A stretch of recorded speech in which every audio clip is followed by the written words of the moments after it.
थी कि ये जो आप सिचुएशन देख रहे हैं वो जन्मजात नहीं है। लोग मुझे देखते हैं पहली बार तो सोचते हैं कि शायद जन्म से, लेकिन ये सिचुएशन मेरी जन्मजात नहीं है। 8 साल की एज में मुझे ये दिक्कत हुई थी, अभी मैं आप लोगों को बताऊंगी। तो ईश्वर को आज मैं धन्यवाद करती हूँ, लेकिन एक वो दिन था जिस दिन रात पानी पी पी के मैं गाली देती थी ईश्वर को, क्यों मुझे धरती पे उतारा है अगर दूसरे पे आश्रित जीवन जीने के लिए मजबूर करके रखा है। नाम रेणु पाठक एमपी रीवा से इस सिस्टम की छोटे से स्टूडेंट हूँ, लगातार सीख रही हूँ और सीखने से मुझे भी थोड़ा बहुत इनकम आ रही है। बात इनकम की नहीं है, जो सम्मान मिल रहा है, जो पहचान मिल रही है, जो लोगों का प्यार मिल रहा है, सपोर्ट मिल रहा है, वो सिर्फ और सिर्फ इस सिस्टम की बदौलत है। आज ये जो नजरें हैं मुझे देख रही हैं, सम्मान भरी नज़रों से देखा जा रहा है, प्यार की नज़रों से देखा जा रहा है।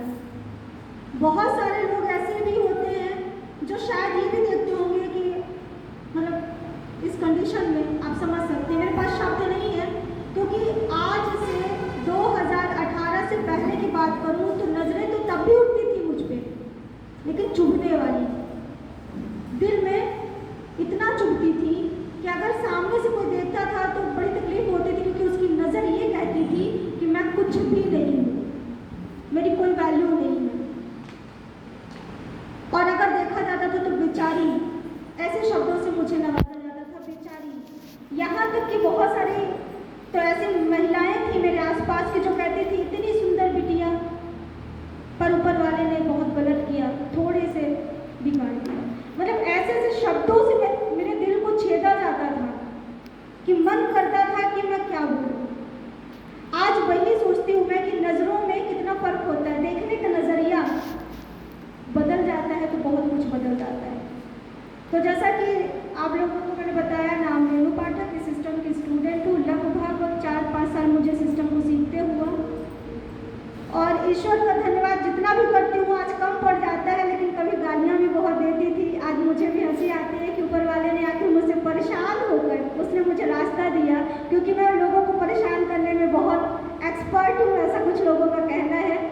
और अब तो शायद मुझे भी लोगों को परेशान करने में मज़ा आने लगा है। जैसा कि परिचय की बात है तो मैंने ग्रेजुएशन किया है, बोध विश्वविद्यालय से ग्रेजुएशन करने के बाद मैंने वुमेन ITI किया था, कंप्यूटर कोर्स 1 साल का।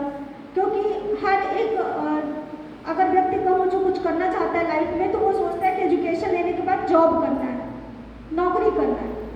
हमारी भी वही सोच थी कि नौकरी करना है, पढ़ाई लिखाई कर लूँ, क्योंकि ईश्वर ने पैदाइशी तो ये बनाया नहीं था कि सोचने समझने की शक्ति नहीं थी मुझ में।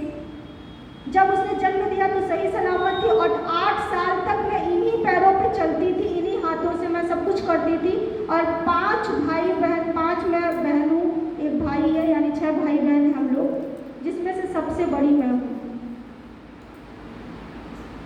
सबसे बड़े होने के कारण जब 8 साल की एज में मुझे ये दिक्कत हुई तो जिम्मेदारियों का एहसास मुझे 10 साल में, जब बच्चे खाते पीते खेलते कूदते थे, पढ़ते लिखते थे, तो मेरे दिमाग में चलता था कि मैं अब अपनी ज़िंदगी अपने हिसाब से नहीं जी सकती, मुझे सिर्फ पढ़ना है, पढ़ के नौकरी करना है और नौकरी करके खुद को सेल्फ डिपेंड बनाना है।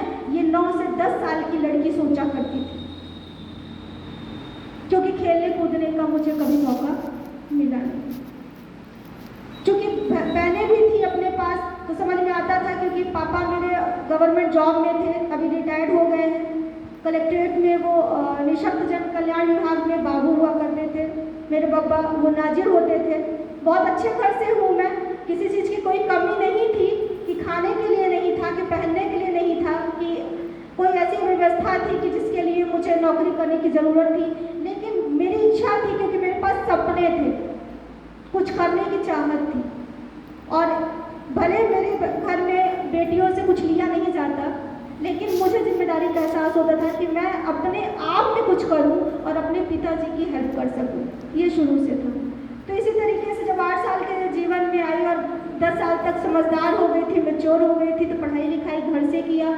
स्कूल जाने में प्रॉब्लम होती थी, कौन रोज़ लेके जाए, कौन लेके आए, ये चैलेंज शुरू हो गया था।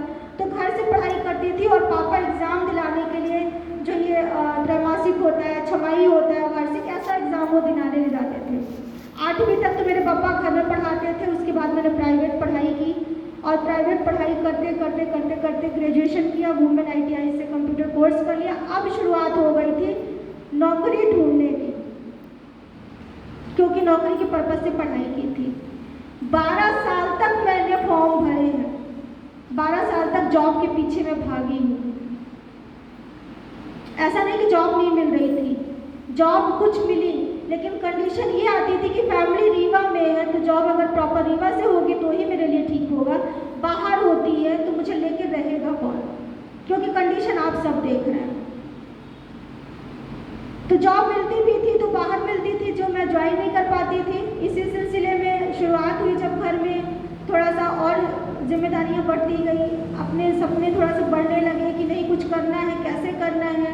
तो कहते हैं ना कि जल में जब मछली होती है तो वो बड़े आराम से रहती है, लेकिन अगर थोड़ी देर के लिए आप जल से निकाल दो, पानी से निकाल दो तो तड़पने लगती है। आप लोग थोड़ा सा सोचिए कि एक ऐसी चिड़िया जो खुले आसमान में उड़ना चाहती हो, आसमान की ऊंचाइयों को छूना चाहती हो, चाहत इतनी बुलंद हो कि वो नीचे रहना ही नहीं चाहती और उसके पंख काट दिए जाए। समझिएगा मेरी बात को, मैं अपनी सिचुएशन बता रही हूँ आप लोगों के बीच में। उसके पंख काट दिए जाए और पंख काटने के बाद फिर उसे पिंजरे में भी कैद कर दिया जाए,